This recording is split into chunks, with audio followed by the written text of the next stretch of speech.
Hello dear beautiful souls. तर मी card already काढलेत. तर ही रिडिंग जे लोक मॅरिड आहेत, जे लोक ऑलरेडी रिलेशनशिपमध्ये आहेत त्यांच्यासाठी. ओके, सिंगल लोकांसाठी नाही आहे. तर तुम्ही सिंगल असाल तर प्लीज तुम्ही कृपया जा.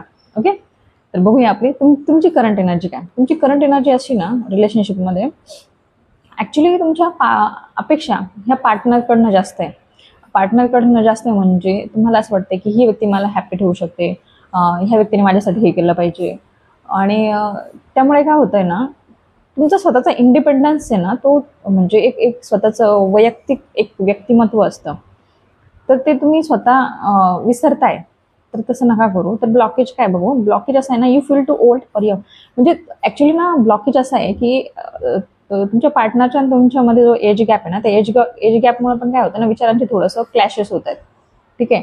आता एक व्यक्ती जर झेंझी असेल आणि एक मिलेनियल असेल तर थोडंसं विचारांमध्ये दोन म्हणजे फरक पडतो ना. तर आपण ऍक्सेप्ट करायला हवं की ठीक आहे, ही व्यक्ती ह्या म्हणजे ह्या विचारांची असेल तर विचार असू शकतात प्रत्येकाचे. ठीक आहे, तुमचे वेगळे विचार असू शकतात, त्या व्यक्तीचे वेगळे विचार असू शकतात. तर तिथे डिसएग्रीमेंट नाही करायचंय, ऍक्सेप्ट करायचंय सिच्युएशनला आहे तशी. ठीक आहे.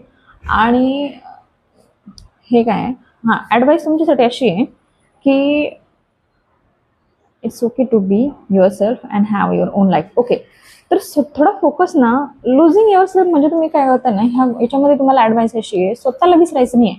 ठीक आहे, जरी आपलं म्हणजे आपण एक पार्टनर म्हणजे आपण याच्यात रिलेशनशिपमध्ये आहे, पण आपण स्वतःला न विसरता स्वतःला पण प्रायोरिटाईज करायचं. ठीक आहे, एक स्पेस द्यायचा, एक हेल्दी स्पेस द्यायचा पार्टनरला पण आणि तुम्हाला पण, ज्याच्यामध्ये तुम्ही स्वतःवरती फोकस कराल, स्वतःवरती पण प्रेम कराल. स्वतःवरती प्रेम म्हणजे स्वतःची सेल्फ केअर. Suppose bike